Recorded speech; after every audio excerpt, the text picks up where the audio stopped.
Yes. All right. Hey, so we're back. Finally, we got James Brookbanks back in the studio here at Colors, City of Liverpool online radio station for the Essentials. And I mean, what's interesting is that because we were recording over the summer and we were doing like fill-in shows and everything, waiting for the new super season to start, and we're now kind of like a quarter ways in, and we're back for the full-on, you know. Again with the renegade mask.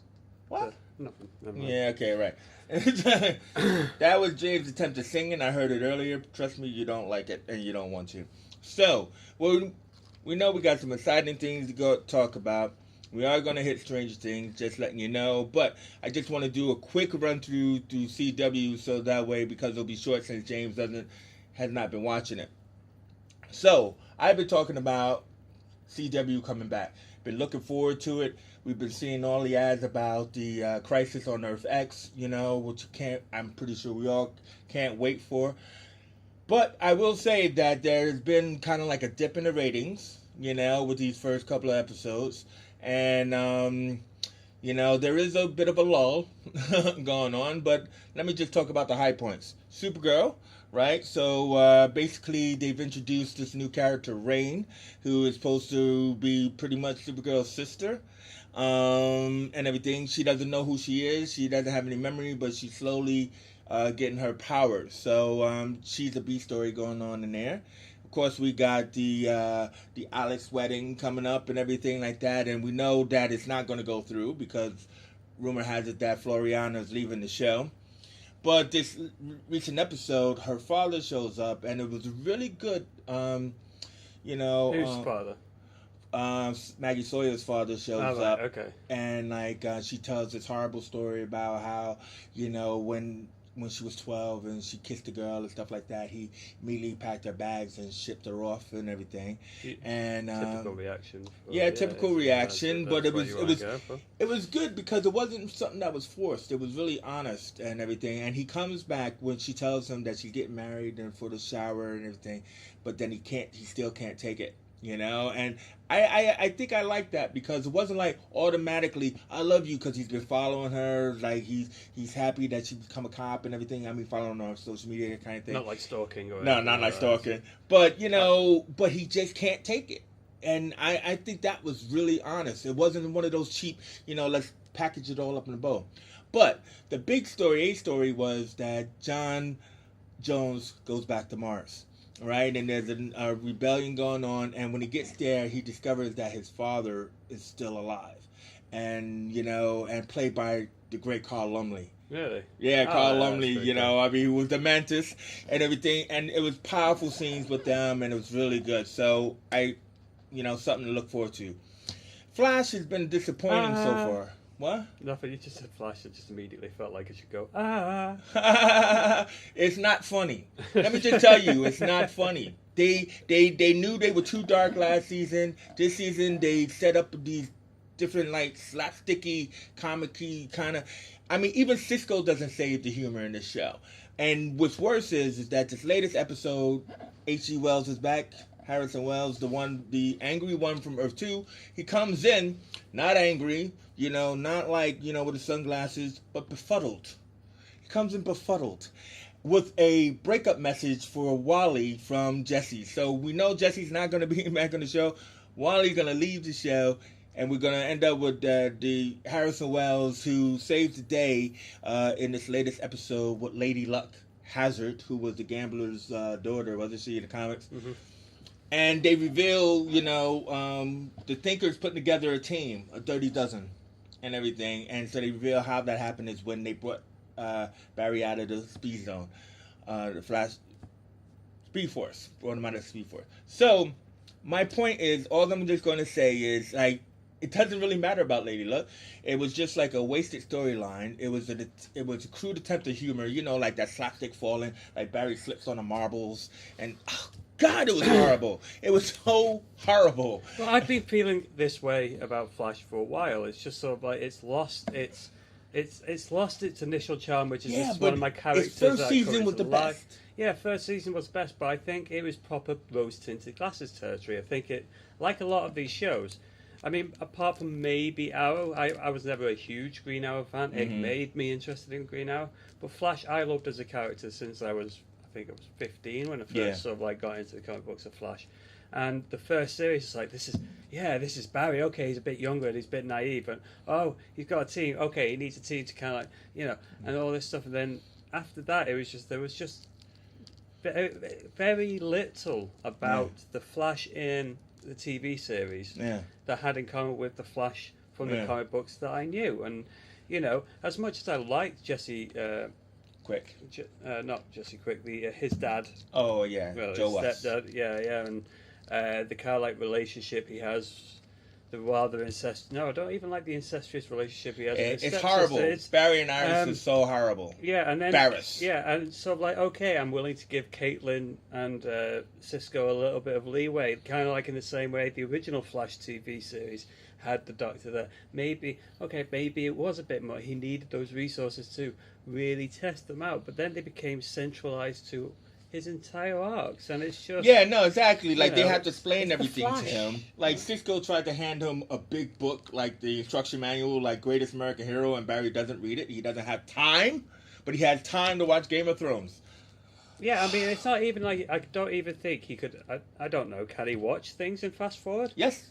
So they actually do it. They actually show him watching Game of Thrones and fast forward. But I mean, unless he's reading lips or the subtitles on it that are kind of like fast forwarding through, because you can't do any audio. Not buying that for a second. Exactly. There was no audio. There was no audio. I'm telling you, I'm willing to buy that a guy could go into a speed force and travel faster than the speed of light, and there's a girl. Like, I'm willing to buy all that stuff, but I am not willing to buy that you can listen to the audio on the videotape. He wasn't listening to the audio. He was watching it. So he was probably reading lips and everything, and it was just horrible. It was like, oh, Jon Snow died. Oh, he's alive. That's how they did it. Yeah, yes, I'm just the silence is deafening. Let's move on. Gotham. Right, we got plenty of other stuff to talk about. Wait, one more is Arrow. So Arrow, come back strength, full strength. All the team has survived.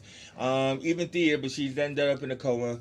Deathstroke is going off to look for Joe, Jericho, and Diggle has this strange kind of shrapnel that creates post-traumatic stress that causes him to freeze every time he tries to shoot a gun.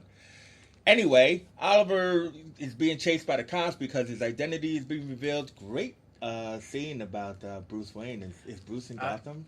I heard this on the. It was good. On the things. Do you think that they could? Possibly. They say they can't, but we do know that Roy went off to Bloodhaven at one point. So you think it may be Nightwing? But we got the Nightwing movie and the Teen Titans live action show, so no. Well, to be fair, it would follow kind of like DC tradition about introducing a well-loved character to a TV show just to have somebody else piss all over whatever heritage they freaking find out in the TV series and put them in a film. Exactly. I think what we just got is we got a name drop of Gotham and your friend in Supergirl. So we know Batman is in Supergirl's Earth. And we got a name drop of Bruce Wayne here in the Arrowverse. So all they're really doing is name dropping because we know we have multiple Earths, all the different Batmans. Hopefully, they can at least say to themselves, when Barry travels through the multiverse, he does visit a Batman. Could be, that could be the secret Flash that is seen in Batman vs. Superman. What secret Flash? Yeah, that scene when Bruce Wayne trips out in the Batcave and it's sort of like this Flash. I'm hoping the whining. I'm hoping the whining is more attributed to the CW shows as it is to the actual Justice League movies. Right. Last CW show, Legends of Tomorrow. I'm loving this show. Here's another show that goes a little bit over the top in a comedy, but it works. Even though Nate has become stupid. For some reason, Nate is now an idiot. I mean, it was great when they had the bros, when Nate and... the Prison Break bros. No. Nate and Ray Palmer are science bros. But they act like little kids together. That's great. But Nate on his own now, because he's despondent about Amaya and everything like that, who left him and stuff, he's just an idiot. But the episode's good. I mean, they had Billy Zane as P.T. Barnum. And this latest episode brings us a version of ISIS, right? So not the terrorist group, terrorist cell, but sorry. not the terrorist. Okay. Just Lady ISIS. Yeah, just sort of like touching it a little bit too much, kind of like on the sort of like, Goddess of the Sky. Legends of Tomorrow create ISIS. Okay. What's an Obama concept? That's probably why they're not going to call her ISIS, because in the comics, remember when Black Adam created his own Black Adam Shazam family, and his ISIS was named Adriana Tomas. Yeah. So that's the name of this Oh, woman. right, okay, so. And she gets them to do a prison break. So this is where they do their stupid jokes again, because she says, okay, we gotta go break my brother out of prison. And then, Rory goes, prison break. Yeah, I'm down, right? Right, okay, sound. Yeah, I know. Some of these jokes hurt, man. They really hurt. Anyway, she actually was trying to break out her talisman. It was a Supermax. And so she got her talisman back. And Vixen's daughter, right? That's who Kawasi is, who somehow has water powers, which she didn't have in the comics. She's a badass. Anyways, great fight scenes. And then she realizes that, like, when Kawasi says to her, killing you would only kill me. And she disappears. And everything. It's like, dun, dun, dun. So they'll have to reveal that. Either way, that's going along good. But I think they're moving along this magic path, because we know Constantine's coming. We know that Damien Dark's coming. And there's this group of magic villains. Or this team of magic villains. So they are. Is Constantine definitely coming into the Legends? Yeah, episode 9. I think he's coming in after the crossover. Anyway, so that was CW. Did you ever watch the Constantine series? You know what? I could only get through maybe like 1 or 2 episodes of that. I didn't really like the show. I hated that like they were giving us teasers like Dr. Fate's helmet in his cabinet and stuff in his house of mystery and everything. But no, I think they went wrong with that show. That's why it only lasted a season. But the character was great. Matt Ryan did do a good job. No, I mean I do like the. I mean I like the. He did the voice for Constantine in the cartoon, the Batman Dark. Oh yeah, the Justice League Dark Justice movie. League Dark movie. But he's also in the Constantine CWC series. Yeah. So he's doing a voice in that. So hey, look, man, the guy's working. It's all good. So that's why I wasn't exactly worried that he wasn't working in any way. I hope he's working. I hope he's working. I really hope he's got a job. You know what I mean? And the Time Bureau, of course, are really cool. They're back in it again. So anyway, so that's how CW wrap up. I wanted to just rush through that so that way James could talk about the things that he enjoys. So James is caught up to Gotham, but he didn't watch this week's episode. Yes, no, I didn't. But until this week, what did you think? I think it's going quite well. I do think that if not too sure about how Bruce Wayne is going to get over this whole killing of Ra's al Ghul kind of thing. I know, but go ahead. No, you go. I don't. Well, it was a great setup. When Ra's told him, "You are the Light Knight," and you know what? I'll leave. I'll wait a while, and I'll come back. And when you're really happy, I'll kill your whole family. And that would prompt him to do it. So what he said, "You're the Light Knight, and now you killed me. Now you're the Dark Knight." So you know what I mean. And I think it's really good because yes, it's not comic canon, but it makes sense of why Batman is so dark. He's got a really and the death of Alex, the kid who wasn't really a friend. That was a pretty kind of like that was another great. I think, but that made me more impactful. That was more a Batman evolutionary step, than the killing of Ra's al Ghul, which I think is actually a step back on his journey away from being the Dark Knight. Batman would never have done that. There were a number of times that we've kind of like gone on, and I think this is why it's going to leave Bruce in a phase of I'm still not ready to do what I'm doing. Yeah. And now I don't write it, but I think that when they said that this is going to be the Long Halloween and the next one is going to be year one, I think the way that the Long Halloween is going to end is it's going to build up to a big gang takeover, and I keep hoping for this. Second half is like Bruce has gone. Like at the end of the first half of the series, Bruce goes away. He comes back 4 years later.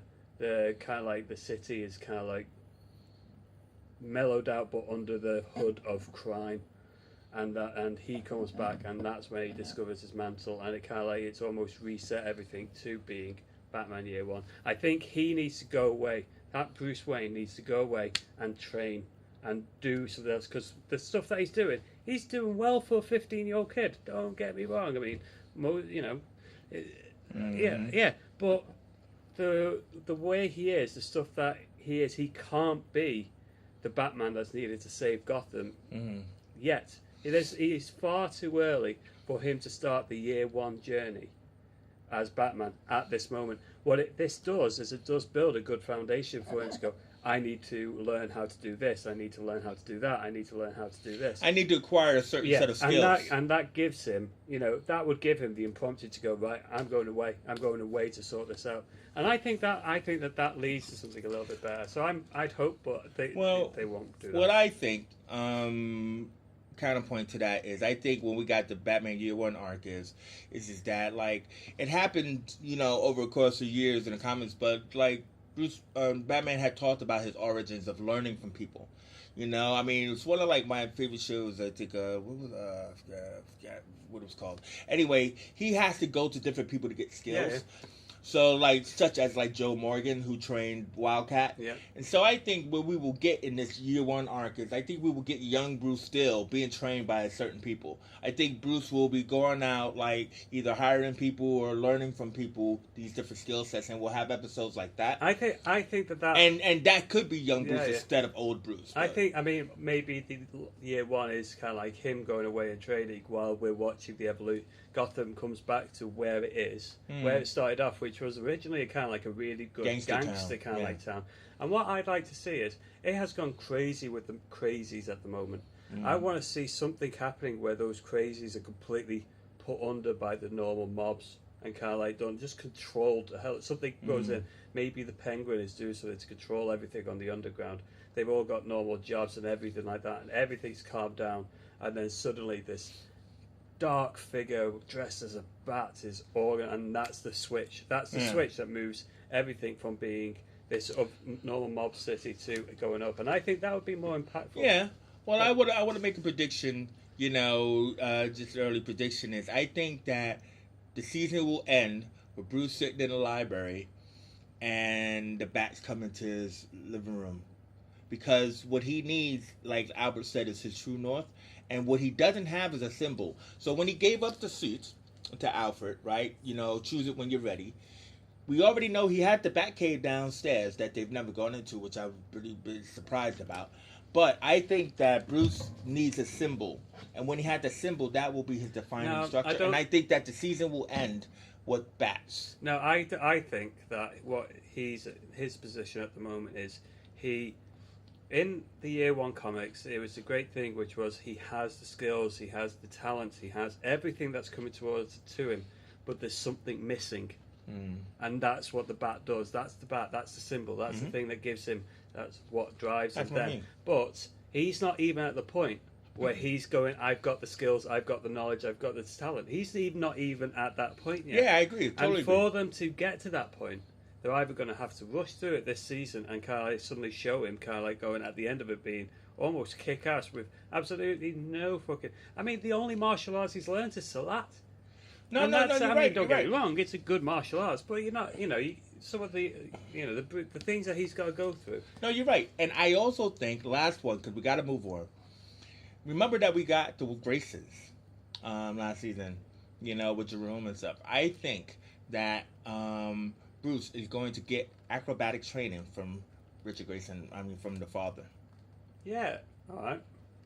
No. I just think it's a great nod that reason why Bruce was, at that Haley Circus and concerned. I mean, yes, it is people who died. I think that they're going. I'm just saying. The way that we've already been introduced to them. Yeah. But I mean, I'm not sort of like saying no. It's sort of like they've made worse deviations from the Batman law in the past. So yes, it definitely falls into the remit of what can happen. Well, there you go. That's and stuff like that. Maybe Bruce trips over a cable, which is actually the safety net, and Bruce accidentally caused her death. That's just really wrong. No. Just like, hey, look, you helped me out.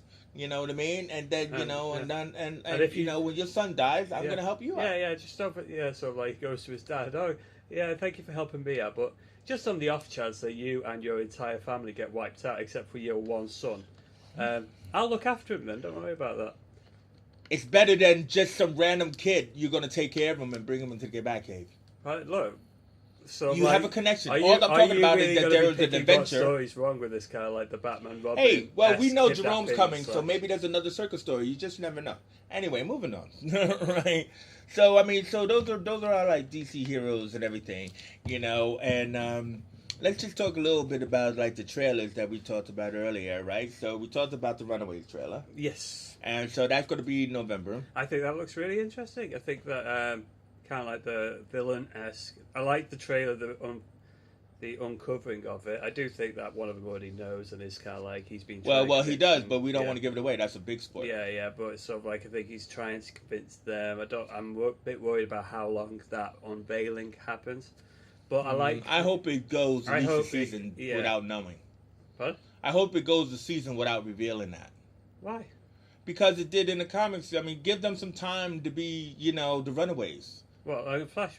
What the kind of like The character who's the mole. Give them some time to be, for we the audience to love him just as much as the crew should love him.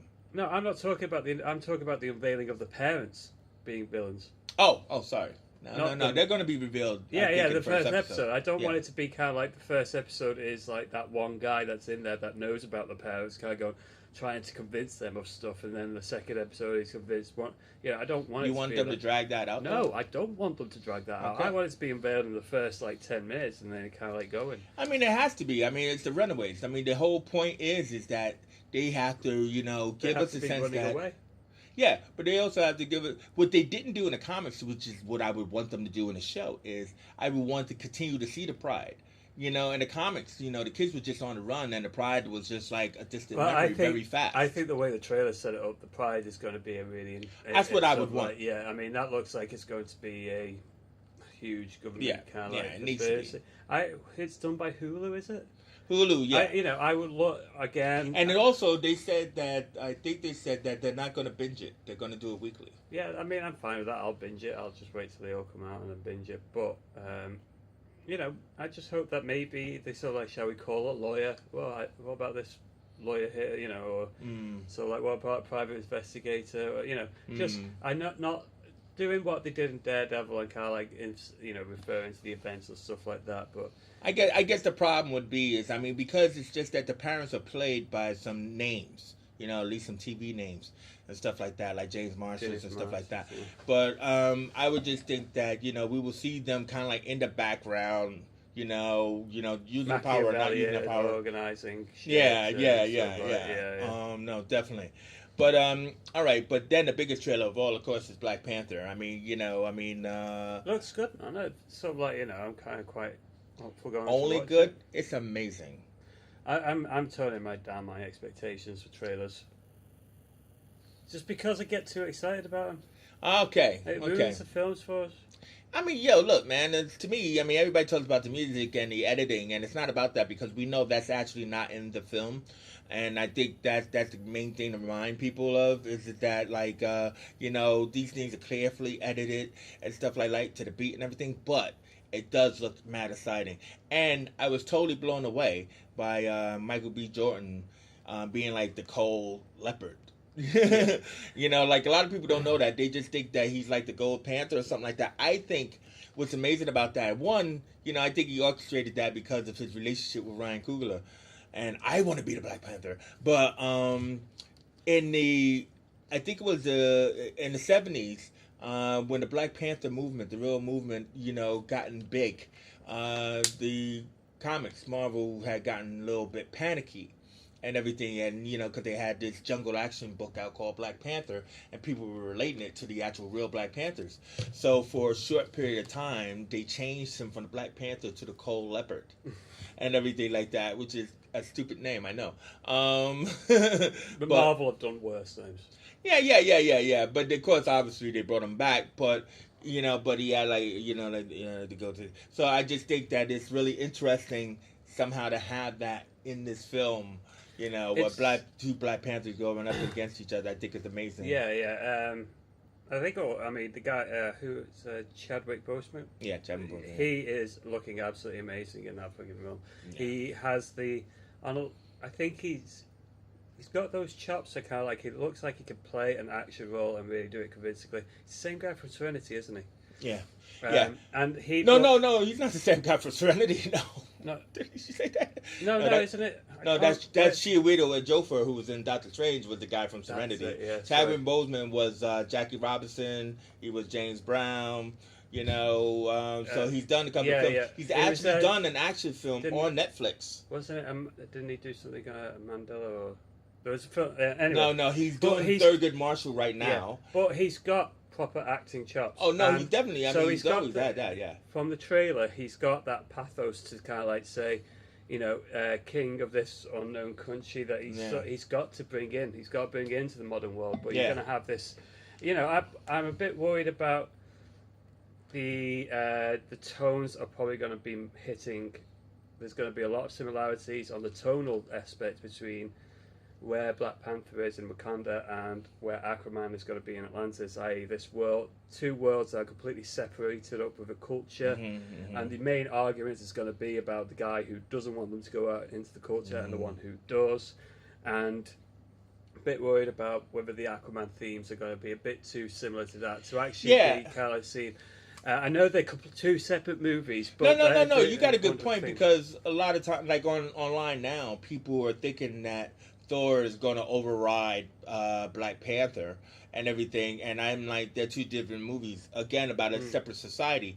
But I think you have much more of a right thing to say there about Aquaman, because of that whole Lost Kingdom kind of scenario. Is that, didn't we see this already? So that's a good point.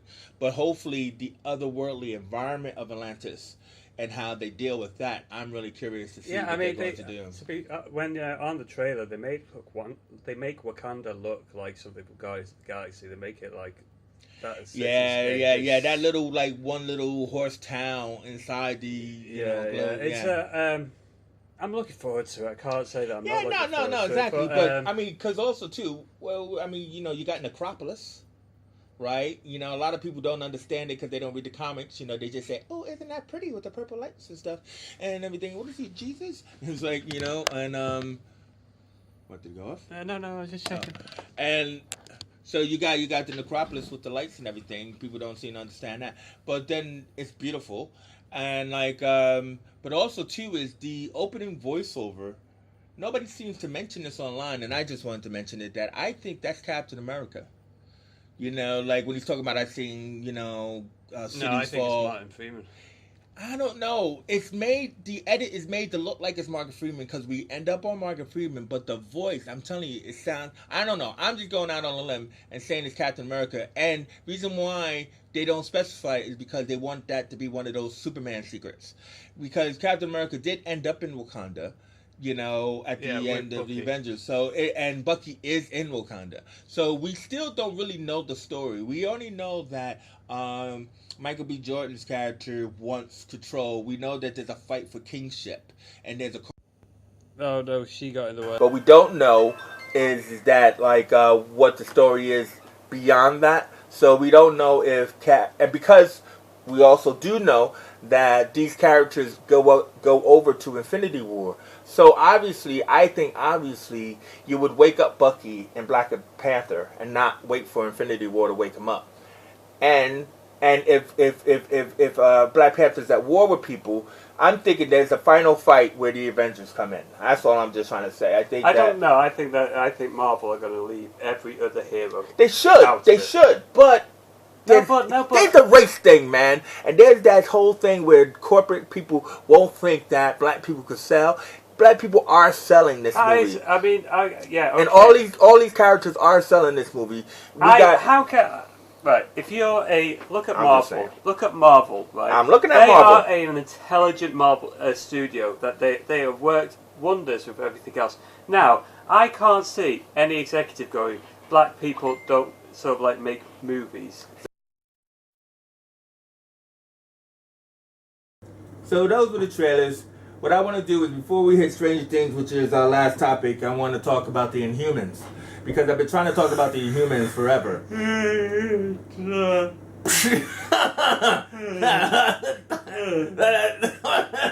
Sorry, I felt an inhumanly compulsion to yawn then. Anyway, so I'm loving this show. what I had wanted to say was poor marketing, Scott Buck, all that aside. I think that if it would have just came on in September like it was supposed to, people would have given the show more of a chance instead of the fight that it has to do and the judgments that it's getting for that fight. What I would just like to say is to dispute some of the things people said. Why did they come off the moon? And why did they go to Hawaii? And why are they separated? One is called conflict. You know, what they did was they took these uppity royal family who had enough regard for their people. They brought them down to earth, grounded them so that way they could learn about humanity. So they teamed them up with different humans down there, and they put them into a society like Hawaii, which is a society of people who are not capitalistic or materialistic, and you know, they're a little bit more understanding and free willing, and that's a lot where it comes from the conversations there. As far as the why their powers disappear, well, they put them into environments where they have to learn how to do their resolves, you know, like Karnak, for example, who can predict everything or different outcomes for everything. They gave him a concussion so that way he had to humanize himself. And what was even great about that was, like, in the first scene that people saw in the IMAX was, like, he says to the waitress that, yeah, you know, it'd be all right for about an hour or two, but then you bore me and I'd want to kill you, right? And so, you know, he says, and he dismisses her. So he gets involved with a woman down here and who drops him, right? Not like because you're an idiot or anything like that, but it's like, you know, this was fun, but gotta go now. And, you know, he couldn't believe it because the look on his face alone was kind of like, you're dumping me? Right? In front of my family? Right? So that was kind of cool. The powers are really awesome. You know, I mean, Maximus sends down like an army of people to chase down the Inhumans, and we got some interesting powers, but a lot of people keep talking about the cheapness of the show, that they have to kind of like, you know, you reveal a power and get rid of it. All I can say is that from that, we get the genetic council who are supposed to be inhuman and they don't have any powers. That's my only problem with the show. Is that on the moon where Maximus is in charge and he's a human, he should not be so in charge. Like, why are his guards got guns? Why are people not going like using different laser powers? And why is the genetic council always standing there all so rigid? But none of them either look inhuman or have an inhuman ability. And why are they so scared of Maximus, who is a human? So, but the show is awesome. It's got 3 more episodes. All I gotta say is I'm watching it all the way to the end. I wish it would have gotten more of a chance. Black Bolt is great, you know, and the show's amazing. Has he spoken yet? No, he hasn't spoken yet, but he's going to kick Maximus' ass because in the finale they do return to the moon and they do have their final confrontation. So, you know, but we'll see. Yeah, I look forward to the ending of that. So anyway, so Stranger Things.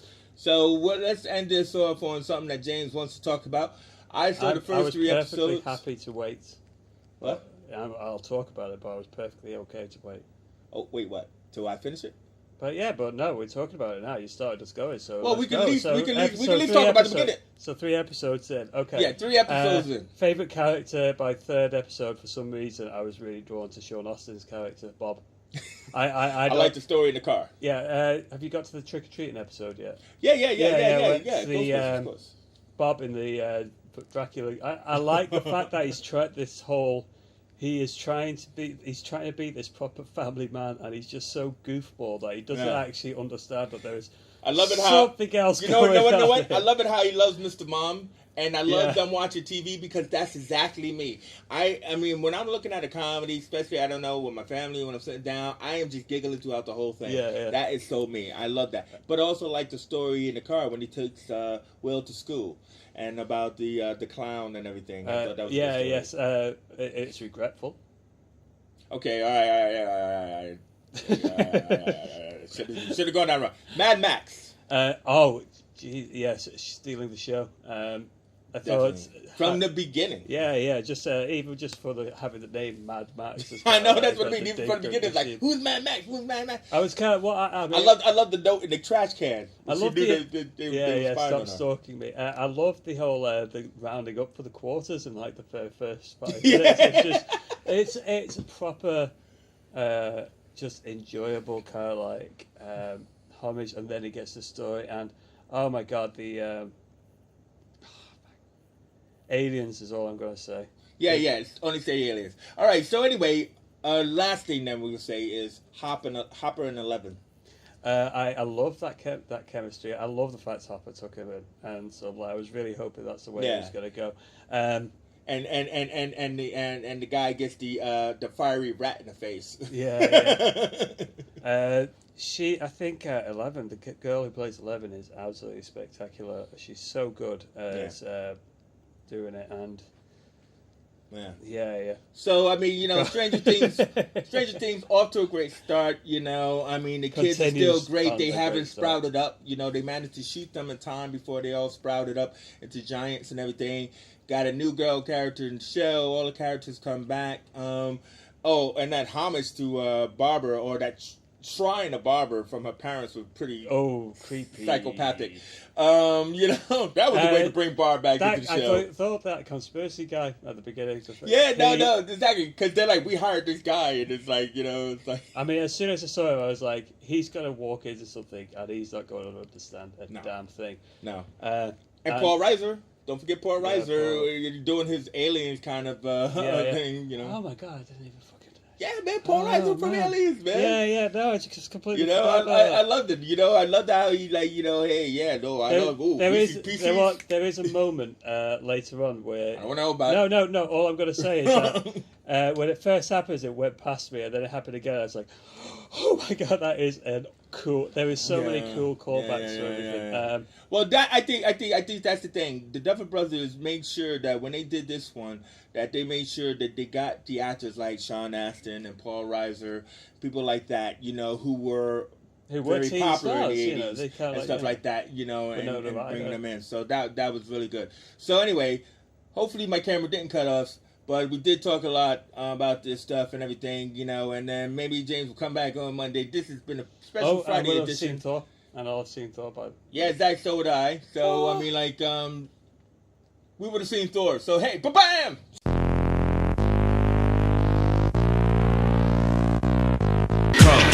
Color.